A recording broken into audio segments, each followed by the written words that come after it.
गंगा जमुनवा के निर्मल पानिया हो, कहवा मछलिया लुकाई जी।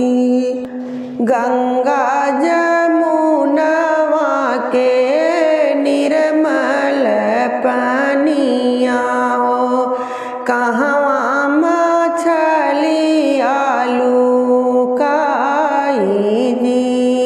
काहे तू लुकान्यू हो जल की मछलिया, एक दिन आई है मछुआर जी। काहे तू लुकान्यू हो जल की मछलिया, एक दिन आई है मछुआर जी। नदिया के बीचवा में जलवा डरई हैं, लई जई है तो का फांसाई जी।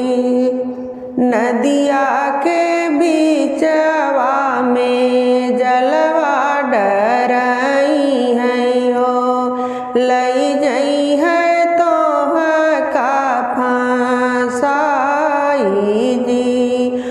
बाजत आवे दूल्हरम के बजवा हो, बेटी लुकानी माई की गोद जी।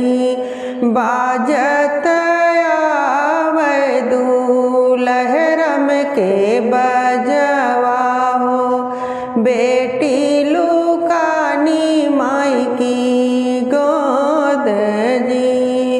काहे तू लुकान्यू बेटी मैया की गोदिया हो, आवत हयन ससुरु तो हार जी।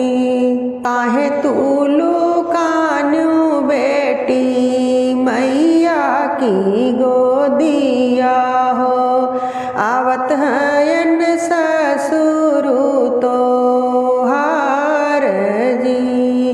बाजत आवे दूल्हरम के बजवा हो, बेटी लुकानी चाची की गोद जी।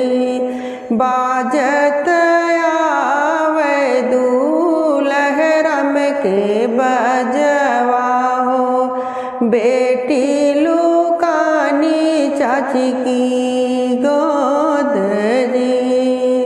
काहे तू लुकान्यू बेटी चाची की गोदिया, आवत हयन जेठऊ तो हार जी। काहे तू लुकान्यू बेटी चाची की गोदिया, आवत हयन जेठऊ तो हार जी। बाजत आवे दूल्हरम के बजवा हो, बेटी लुकानी भाभी की गोद जी। बाजत आवे दूल्हरम के बजवा हो, बेटी लुकानी भाभी की गोद जी। काहे तू लुकान्यू बेटी भाभी की गोदिया, आवत हयन सजना तो हार जी।